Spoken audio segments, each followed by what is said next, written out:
ദൈവതിരുനാമത്തിന് മഹത്വം ഉണ്ടായിരിക്കട്ടെ. ഇന്ന് സ്ലീവാ പെരുന്നാളിന് ശേഷം 4-ാം ഞായർ. രണ്ട് ധനവാന്മാരെയാണ് കഴിഞ്ഞ ആഴ്ചയും ഈ ആഴ്ചയും നമുക്ക് പരിചയപ്പെടുത്തി തരുന്നത്.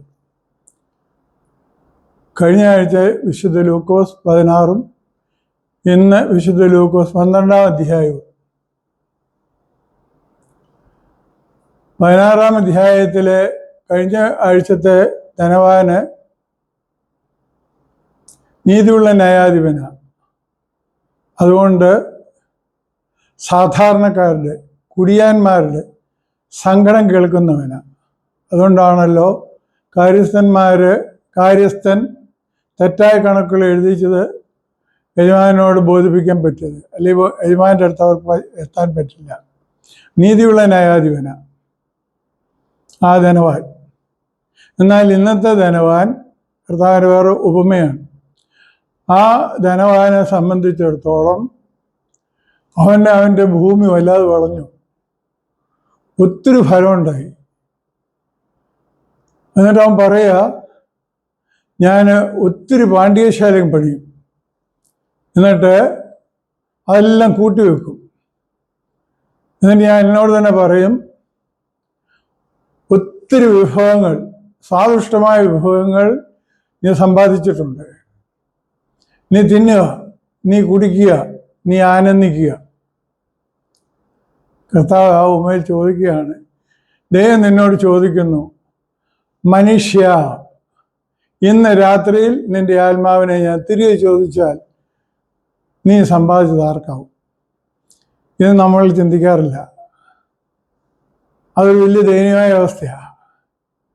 നമ്മളുടെ വിചാരം ഭൂമിയിലുള്ള എല്ലാവരെയും മടക്കിയതിന് ശേഷം നമ്മൾ പോകത്തൊന്നാണ്. അങ്ങനെയല്ല. ദൈവം ഇന്ന് വിളിക്കാം, അടുത്ത നിമിഷം വിളിക്കാം. അത് അദ്ദേഹത്തിൻ്റെ ഇതിൽപ്പെട്ടതാണ്.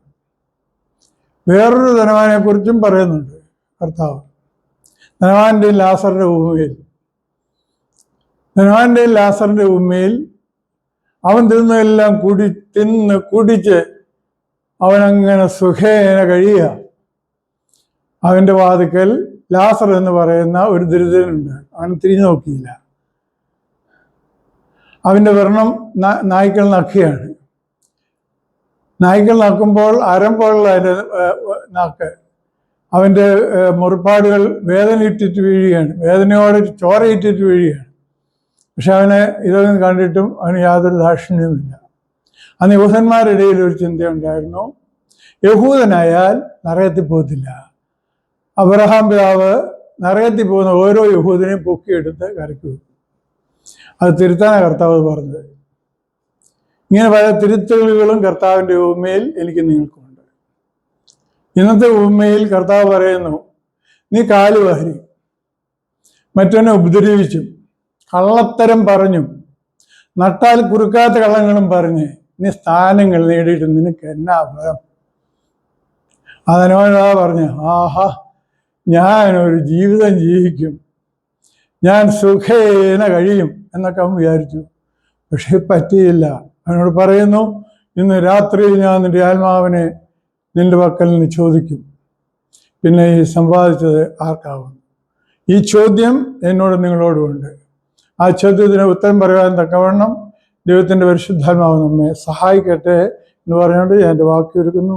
ദൈവം നിങ്ങളെ അനുഗ്രഹിക്കട്ടെ.